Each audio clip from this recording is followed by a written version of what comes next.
Welcome to the Grant Writing Simplified podcast. This is the place to learn how to make a big impact in your community through grant writing and nonprofit consulting.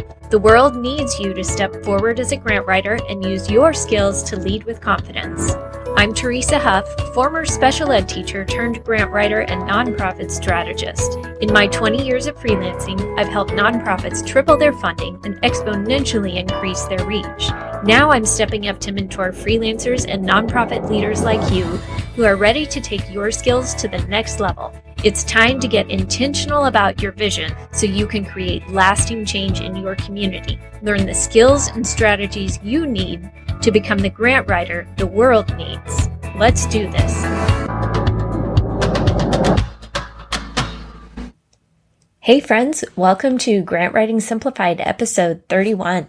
I am excited about today's guest because first of all, this wraps up our mentoring series.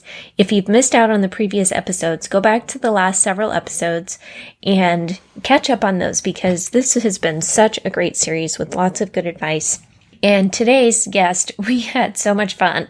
I had a blast talking with Katherine Bright. She is a certified resume writer, career coach, and a freelance content creator. She's been a freelancer for several years, and so I brought her on just to talk about the challenges of freelancing, having kids at home, trying to keep things balanced, and she is such a fun person. I wish you guys could chat with her the way I did because she just brings so much joy and lights up a room. So we had a lot of fun. This mentoring series has been so good. I've had some amazing people on the show, and it just speaks to the importance of mentoring and finding a good mentor, whatever that may look like. That might not be a traditional sit-down meeting like we've talked about in the past episodes. It might be something a little outside the box, and that's okay. Look for that. But today we talk a little more on the personal side and the challenges of freelancing, but also the challenges of being good stewards of our home and the elusive work-life balance. What is that anyway, really? And Katherine shares how to really stand out on platforms like Upwork or other job search platforms. We talk about not being afraid to just get out there and try something new or using your skills in a new way. We talk a lot about learning from our mistakes. We all have experience with that, right? We share some of the challenges of being a consultant and sometimes turning down work, which can even be for the client's good, not necessarily for our own business, but because we know it's in the best interests of the client. So lots of good stuff in here today. I hope you enjoy. Shoot me a message and let me know how it's going. And if you are interested in learning grant writing, then let's step it up together. Check out my resources at teresahuff.com to see what's right for you in this season that you're in, and let's get you moving faster. I think you'll enjoy this episode. This was a lot of fun to put together. So here we go. Katherine, welcome to the show. It's great to have you. Tell us a random fact about yourself. One random fact about myself is I love to clean. I love cleaning. I'm a little obsessed with it. So I don't know if I'd say, I guess I'm kind of a neat freak, but it's never neat. So I'm always cleaning. Like for my birthday, we send our kids to someone's house and we just clean for like 8 hours and I'm like in heaven. So wow. Well, wow. I know, right? And I think that I realized that I'm going to, especially as a mom of little kids who always make a mess, like I'm going to be cleaning so much. So I better learn to love it. And I have. Because That's I have true. Way to embrace it. I'm always like finding new hacks and new products and new, like I have like a chart, like a chore chart that I use for myself that I just find so much like joy and satisfaction in. And I know it's a little nerdy, but I also think part of it is, being a good steward of your home. And so there's like a deeper level. Like I like things that are clean, but I also like feeling like I'm taking care of my home and my belongings. And so I love cleaning. Like after this interview, I told my husband, I was like, I got to clean after. And he's like, okay. Well, come on over. Right? I've got a house you can clean. Right? Okay. I wish I could. Me too. So That's awesome. And what a great way to look at that, because I don't love cleaning. I love having my house neat and picked yeah, up, but I don't love the cleaning part of it. I'm more of an organizer. And, yeah, I go to my sister's house and I fix her pantry and turn everything just right. so and organize all the jars. But Yeah, yeah, so it's interesting, but I like that way of looking at it of we're here to steward it and take good care of it, right. but also finding fun ways to make it more enjoyable for you. Of, Yeah, whether that's a chart or a checklist or right. stickers or something. Yeah, and my kids are starting to pick up, and I know that, they're so little, they're not going to do it perfectly. It would be faster if I just did it, but I'm teaching them. And so, as I get a little older, I'm going to try to think of like stickers or some way to kind of incorporate, because like my chore magnet board is like sacred. Like no one touches that but me. So I got to get them like their own. Yeah. But yeah, because if there's ever a day when they come and mix it all up, ooh, yes, that could be it's bad. not good. And it's happened a few times, and we're like, kids, you can't. But no. So I love cleaning. It is my idea of joy, even though I know that's kind of ridiculous. So. Maybe if I talk to you more, that'll rub off on me, because I need to step that up. Sounds good. But the thing is, Teresa, like if you came to my house, you wouldn't think like, oh, this is very clean. Because there's this struggle between order and chaos, and I'm always trying to get it to order, but there's more chaos. So I may not look as clean as I sound like I am, but I try. I try. Okay. So. Well, that's good. And you enjoy trying. So that's a plus. Yep. And with little ones, it's hard to sustain clean. Even if you clean and you've got little people coming behind you. Yeah. So I guess if you just look at it as you're maintaining and you're showing them, you're setting a good example and helping them be a part of it instead of yelling at them for making their messes and teaching them, that's a good way to look at it. Thanks. So tell us how you got here. You're working at home now with little ones at home, and I'm sure that's not what you've always done since they're young. So how did you get to this point? So I graduated with a degree in teaching and education, and I didn't go immediately as a full-time teacher. I kind of taught part-time. I taught elementary, I taught junior high, I taught high school, but then I also started getting into the writing. Like 7 years ago or something, I started a personal blog on WordPress, and I have no marketing training or business training or sales training, but I slowly started to learn about like search engine optimization and driving traffic to your website and content creation and social media. And I knew there was something there. I didn't quite know how people made money from blogging or whatever. But the turning point for me was I worked for a woman who was a therapist, and she built her business from scratch by doing a blog, doing videos, doing content creation. And she was able to expand from just her to like 20 therapists, and she never had any problem getting clients, even in the downturn of the economy. And she needed someone to keep up her blog, and she hired me to do that. And I was like, man, this is powerful. She doesn't spend any money on marketing. She just does it all herself, and people come to her. And so I worked for her for a while, and then I was like, I need to expand. There are other people who I could write for, but I just don't know how to find them, right? And I learned about Upwork. Well, and I'm sure that your listeners know that Upwork is a freelance platform for freelance service providers and people needing their services clients. It's kind of that middleman site. And for all kinds of jobs, right? Yes, for marketers, for writers, translators, graphic designers, photography, any digital service, right, where there's not a physical product being exchanged. And so I started on there. It kind of took me a little time to get my footing because there's a lot of writers and there's a lot of editors, but how do you make yourself stand out, right? Because the more niched you are, the more you're able to get work and raise your prices and all that and stand out. And I found Laura Briggs, who I love, and I know you've talked to Laura. Yes. From a couple years ago, even before she started writing books, I found her on YouTube and just quick little videos she did about Upwork and freelancing, and they were so helpful.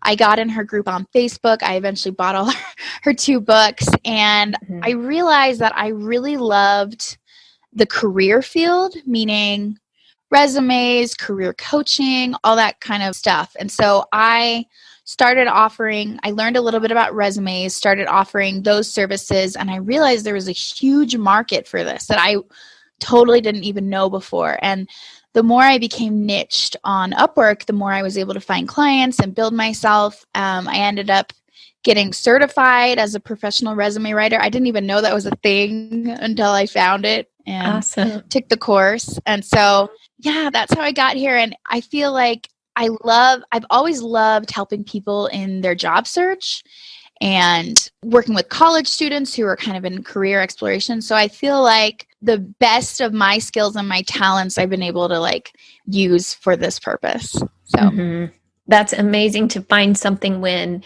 you feel like you can pull all that together. Yeah. And how if you were to just look on paper at your background, it might look very disconnected. Yeah. But when it weaves together, you realize now each part of that actually contributed to you being able to do this at this point. Exactly. And like being a teacher, like I have a teacher mentality. Like I want to teach people, I want to educate people. And you know, I had a friend who was also a teacher, and she realized, she's like, I want to teach people who are there because they want to learn. If you're teaching 8th grade math, your students probably don't want to be there. But if you're teaching, like, you know what I mean? Yes. I mean, teachers are great, but I mean, if you have people who are willing to pay you, they obviously want to learn. And they're more motivated. And so you don't feel like you're talking to a wall. And so I get to be a teacher. I get to be a writer. I get to be kind of a career specialist. And yeah, like you said, so bringing all those skills and backgrounds and kind of finding that sweet spot.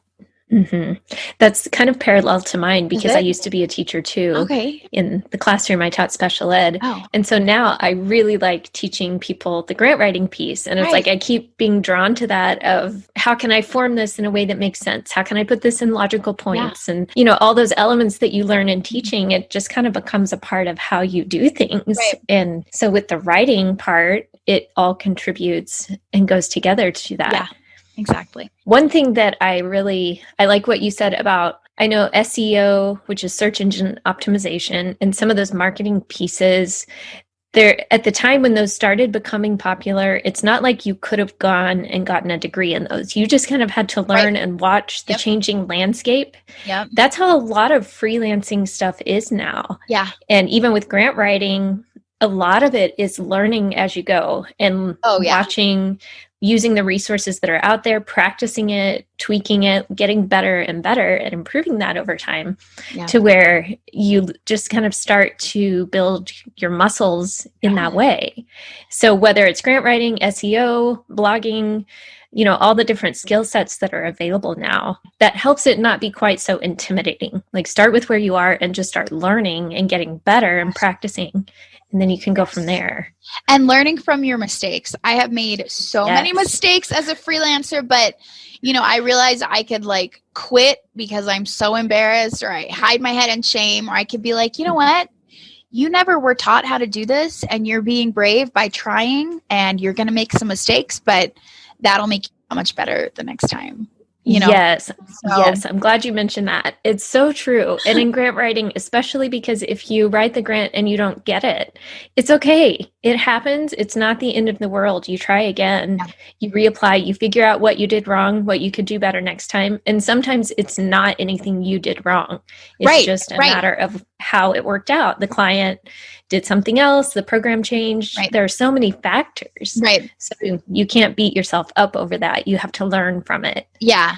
And like that, I mean, that's like a resume. You could have an amazing resume, but it doesn't get you the job because you don't have any control over the pool of applicants. Exactly. And in sales, you know, for me, as I'm trying to get jobs, you're not going to get every job you apply for. And just like you're not going to get every grant. And so realizing that's just part of like getting good at rejection.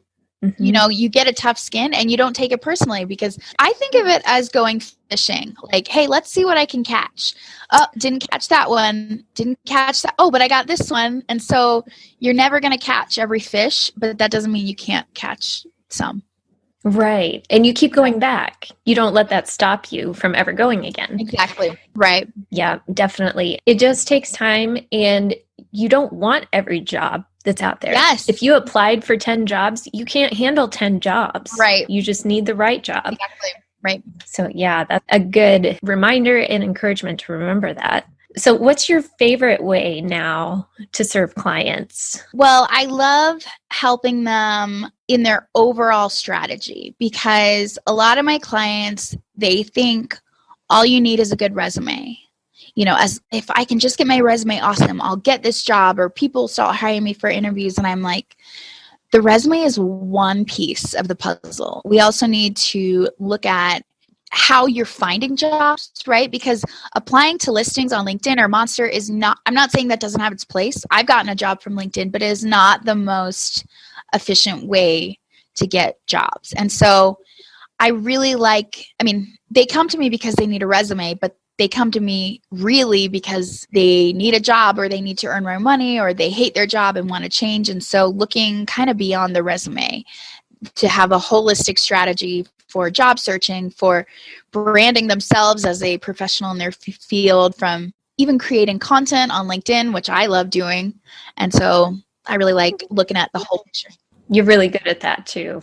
Oh, thank you. That's really kind of you to say. Yeah, you have a lot of great posts. Thanks. Yeah.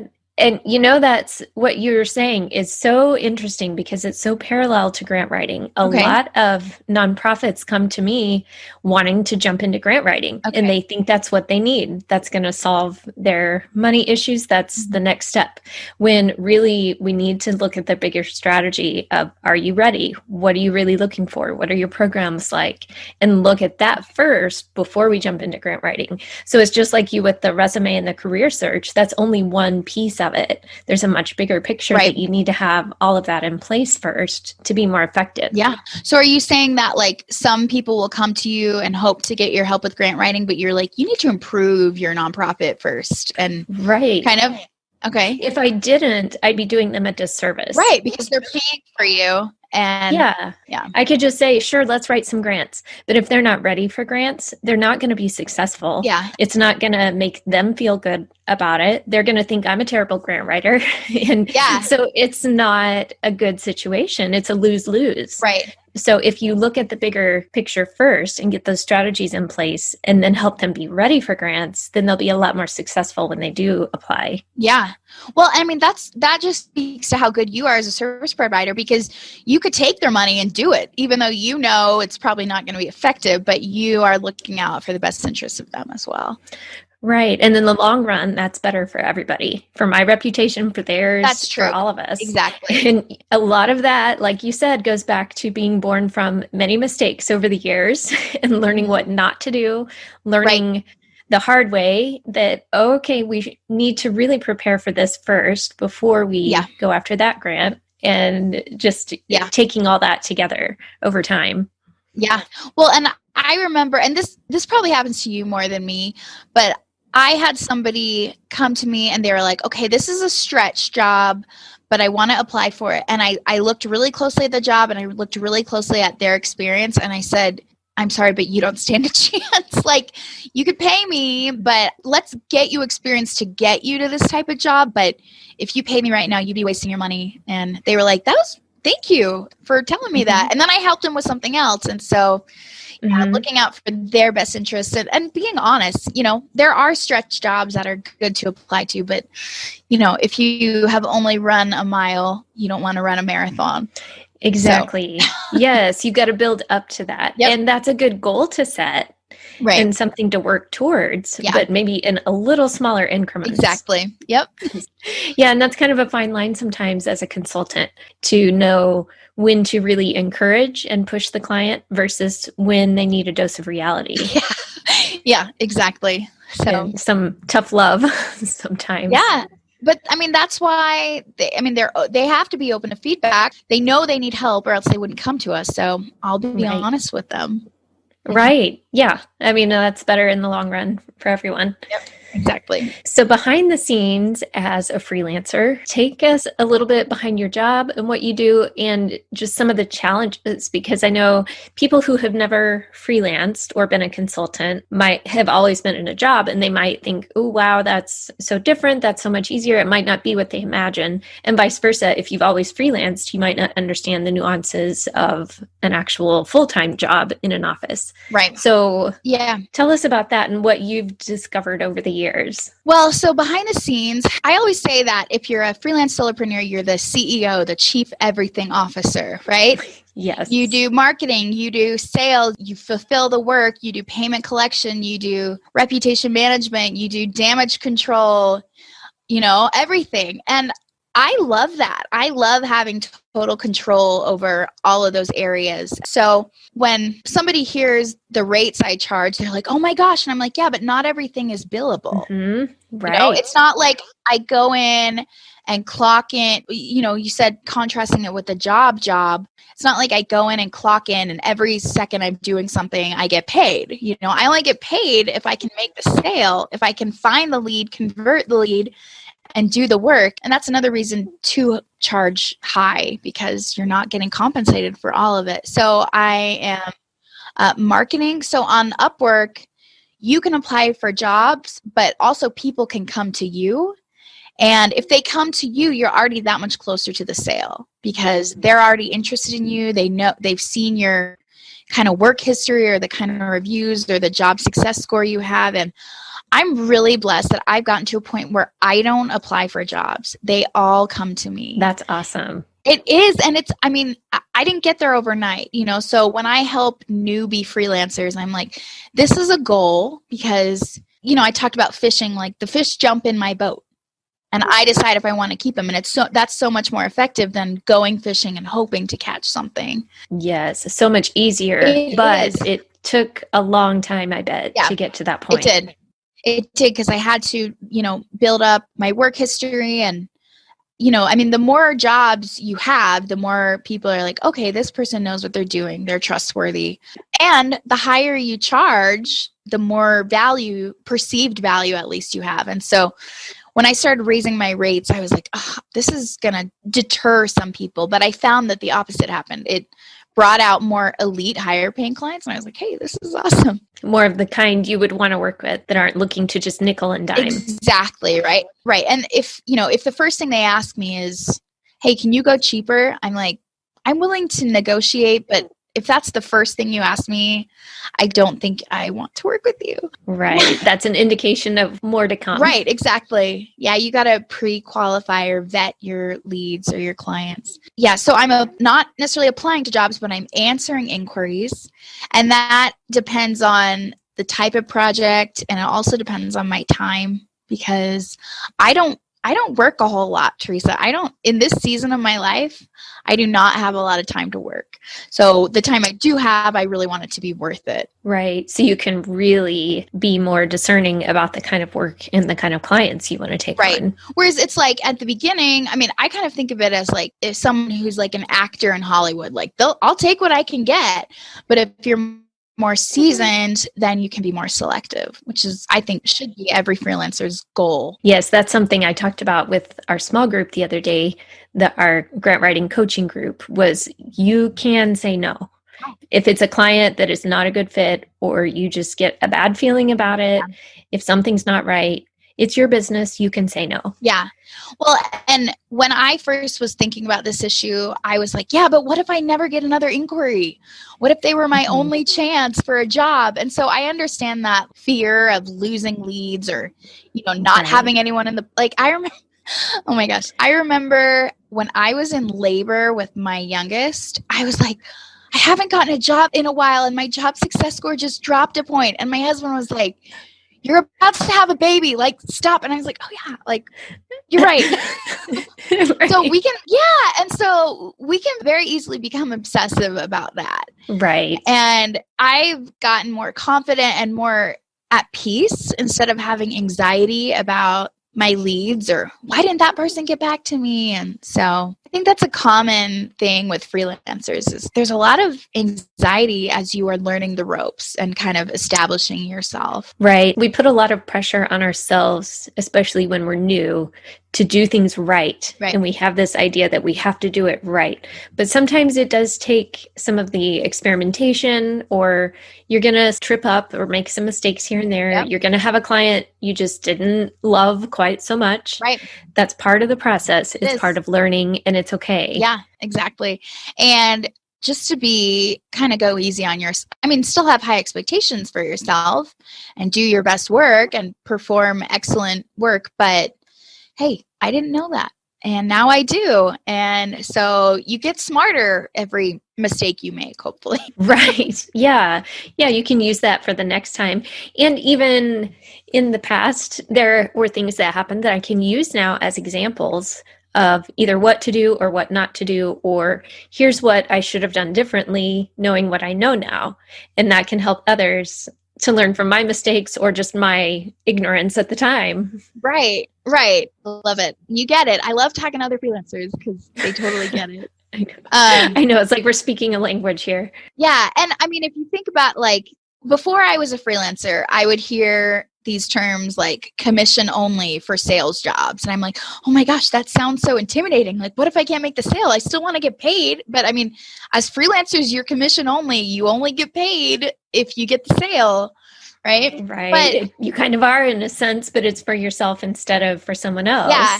And, if you can hit that sweet spot where you learn there is a market for this skill and I can do it and people will pay me, that's awesome. How did you find out there was a market for grant writing, and how did you get into that? I started out when I was teaching. I wanted to stay home with my kids when we started a family. And I heard about a lady who did grant writing, and it was something I had always thought sounded interesting, but at the time Google wasn't really a thing. Right. So I couldn't just look it up like you can now to learn about it. And so I met with her and we chatted, and she's such a good grant writer. And she, at the end of the conversation, said, I've been building a team of grant writers and I'm looking to add somebody else if you'd be interested. Wow. And so I jumped at the chance, and I worked with her for a couple of years on her team. So I just kind of did my section of it, but I got to see how the whole process worked and learn a lot from her. And then when we moved away, I branched out on my own, and then just word of mouth, really it went from there. That's awesome. So you saw something that you were interested in, but you couldn't necessarily research on your own. It sounds like you were really proactive in talking to her, and then she saw that you were interested and had a talent and brought you kind of under her wing, and then here you are now. Right. And it took a lot of time, but I knew I liked writing. And what I didn't know at the time was, with my special ed training of designing goals and objectives and having to write all those things in the paperwork, and my research for my master's degree, all that was really helpful in writing grants and researching some of the statistics and putting things together well. So it all kind of tied together in a way I wouldn't have thought at the time when I was trying to decide what to major in college. I love it. I love how it's kind of it's very similar to me that these things all come together perfectly at the right time, and you're like, yes, this is meant to be. Right. And now it's similar to what you said. I like helping with the bigger strategy of the nonprofit to help them take that higher step to look at more long-term, what's their vision and how can we help you get there, as opposed to just living from grant to grant or from donation to donation. Right. Let's look at a bigger, successful long-term strategy to build that more sustainable nonprofit. Well, and I just think, from what I understand, the nonprofit space can be hard, Yes, it is. Right? But because I imagine there's so many do-gooders who want to make a difference in the world, but it's so much more than just a good idea to get off the ground, stay off the ground. And so I imagine you get to help all these great causes who need money, which is awesome. Well, the thing I love about it is when my kids were little, like yours, I could work at home from my laptop with my kids at home. I could work during nap time or whatever. And a lot of times it was very part-time, depending on the season that we were in. And I could make a huge difference in a community, just from at home with my kids. Right? You know, I loved that about it because then I could see, wow, this got so much technology and books for this entire school district and for their library, or Yeah. this food pantry for the whole county has a lot more Yeah. food for the next 3 years. Like things Yeah. like that, I could never So, go out and do myself. right. And you're getting paid, so it blesses your own family. Right. Right? Yeah. And building skills. Yeah. That's so cool. Well, and like as a freelancer, as a resume writer and a career coach, like I'm pretty invisible, right? Like nobody gives me credit for writing their resume. And I've had people Right. ask me like, "Don't you like or when I've been a copywriter for other people and done their blog, they're like, "But don't you want to be on the byline?" And I'm like, "No, I don't care." Like I don't I have enough ways that I feel like my work is recognized that I don't need all this credit like emotionally. Right. And so, yeah. And I'm not a limelight person, yeah. which is ironic to do a No. podcast because that's not me at all. Yeah. But yeah, what you're saying rings so true for me too. Like you just get fulfillment from seeing these nonprofits make a difference that you don't need your name on a plaque. Yeah, I want their name on it. I Exactly. want them to shine. Yeah. But I'm sure you get creative outlet, recognition other ways like the podcast, and I write poetry books actually. And so I get that kind of fun. Yeah.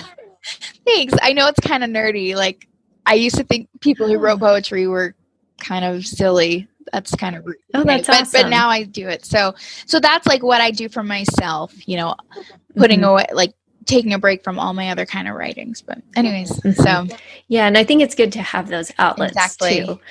It's easy, especially for me, I get kind of tunnel vision on my work and I forget to stop and take a breath and just do something else that I enjoy completely away from computer or all the typical writing, like to do things for myself. So yeah, that's a good reminder. Yeah. It's not easy though. No. Because we're busy with our families and our work. Yes.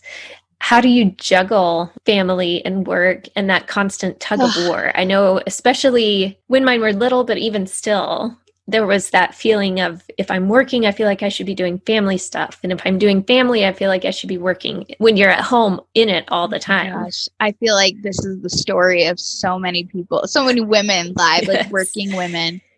Yes. Well, okay, so I work from home. Obviously, my husband works from home.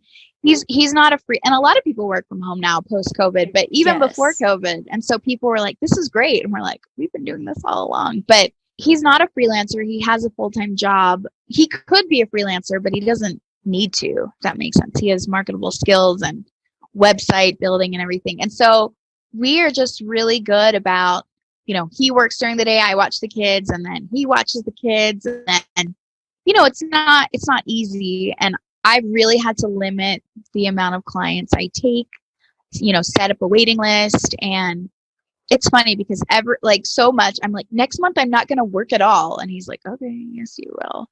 And I understand not everyone, some people don't have that option. Right. But you just really, if you're married, you really have to communicate with your spouse. And, he values my work, whether that's work or working, taking care of our children. And I value all kinds of work he does. And then I have to clean, of course, because cleaning is so important to me. And so there's no magic formula. Like I often think, this word balance is so elusive, right? Yes, so I agree. And sometimes it's kind of like a cliche, like work-life balance. I'm like, that's not a thing. I know. But I've heard this metaphor of like, if you're balancing on a log, like in a lake, like you always have to keep moving. There's no state of just being still. You have to keep moving to keep it balanced. Or if you're juggling, you have to keep going. And so being mindful of the seasons. And, there was a time when my freelancing work was really picking up and I kind of got this taste of what I could do as far as the kind of money I could earn. And I had this thought like, man, if I didn't have kids right now, I could earn so much. And then I was like, yeah, that's true. But you have a family and you don't want to like see them as impediments to your freelancing. And so I kind of have to switch that mindset. I'm sure there will be some time in my life when I will work more full time, but we have seasons and different priorities and values, and there's no perfect solution. You just kind of do the best you can day by day. Yes, for sure. And the seasons do kind of make a difference in that. Yeah. And the amount of work and the type of work and the amount of commitment you can put to it, I think it's important to consciously recognize that and make it a conscious decision and not just by default, and then look back and regret it and think, oh, I should have spent more time on that, or I should have not worked so hard and spent more time with the kids, or whatever it is. Make it your conscious choice. Yeah. And understanding when you're getting stressed, when you are overbooking, when, I've had the experience where I took on too many clients and then my work suffered because I think of it as like, again, the fish metaphor, like some of my fish went bad because I had too many fish. And I couldn't cook them all. And so you have to keep your supply manageable. Yes. And probably your family suffered for that too, because you were trying to keep up. Yes. And I was tired and stressed, and I was like, all this, right. So, and that's another thing. When you do get busy, you raise your rates because supply and demand, the supply of your time and energy is limited. And if there's a higher demand, then the prices go up. So that's another way to deal with, having more work than you can fulfill. Yes. And that's not something to be afraid of. I know a lot of people are scared to do that, but there are ways you can raise them and give your current clients notice, or work out different ways to word that to where it's not just such a strict, scary bam. Yeah. Well, and I feel like I'm kind of unique maybe not as a freelancer, in that I don't have a ton of long-term clients.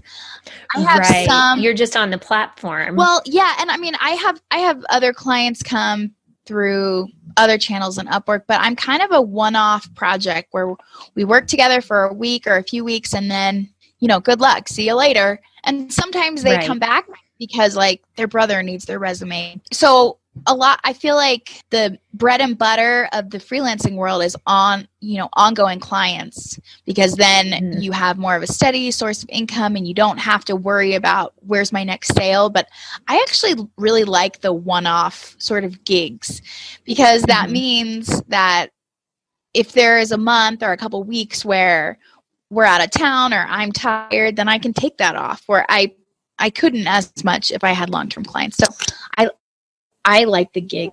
There are pros and cons to both. And the way you've got it set up, you've got that consistent source of those gigs. So you're not constantly running out trying to find more. Right. You've got that definite inflow in the pipeline. Yes, the pipeline. I love that word.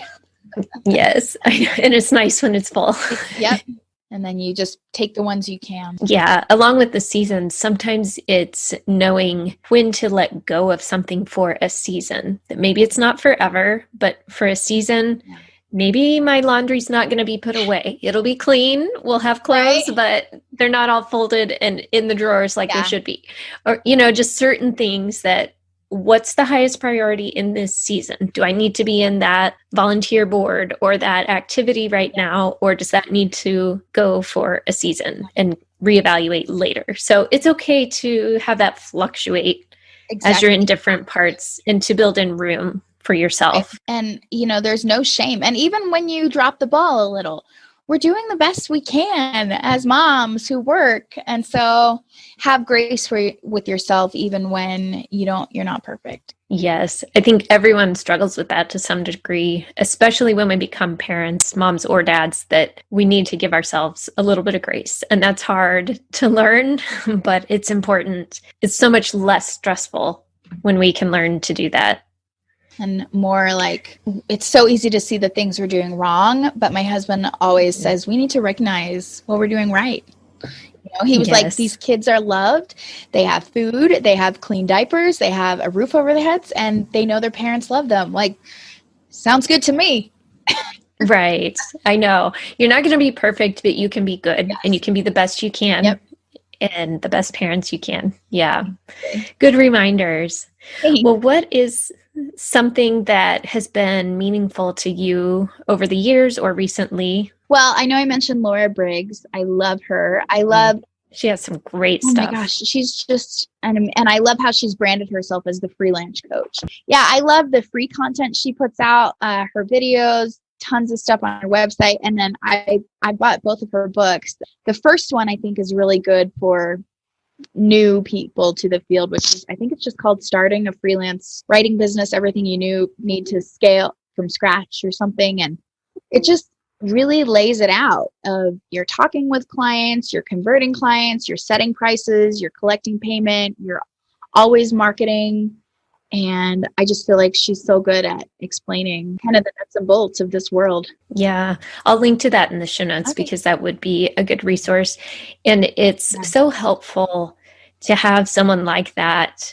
Even if you've never met her, it's nice having a mentor like that. And we tend to think of mentor as somebody you have to meet with every so often.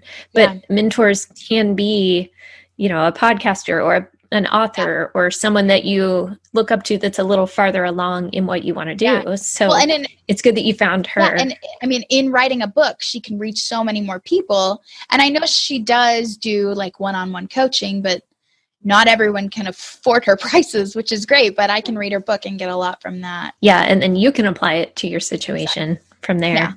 Awesome.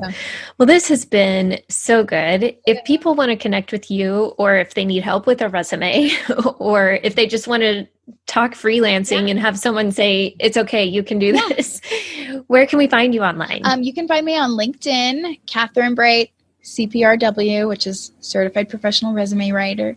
That's probably... And she's fantastic. Oh, thank you. That's probably the best place to find me. And then if you are on Upwork needing my services, you can find me Katherine B. If you type in my name and then, resume, cover letter, whatever, but you'll be sure to find me on LinkedIn. Awesome. Yep. I'll link to that in the notes too. Thank you so much. This has been so fun talking freelancing and the behind the scenes challenges from somebody that truly gets it and has been in the trenches too. And it's been a lot of fun. All right. Thank you so much, Teresa. Are you ready to learn more? I have a quiz called Do You Have What It Takes to Be a Grant Writer? Hop over there and take that and see what your results say.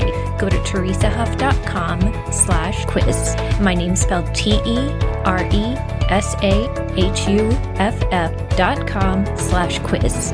If you love this show and you learned something new about being the type of grant writer the world needs so you can create a ripple in your community, please go leave me a review over on Apple Podcasts today. Thanks for listening. Now go change your world.